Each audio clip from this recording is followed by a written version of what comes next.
Let's make Ayra Starr's favorite meal. Okay. But I've been eating yam and eggs almost every day for 2 years now, and it's still bang. As someone whose favorite meal is also yam and eggs, I completely agree with her obsession with it.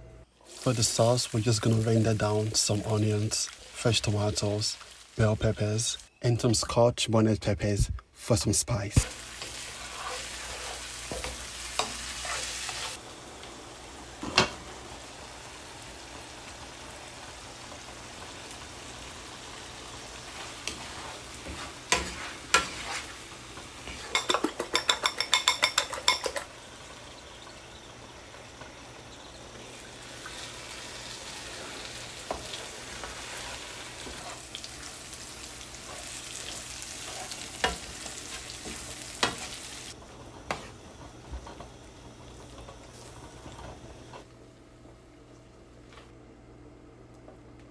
And honestly, this is the easiest Nigerian meal you will ever make.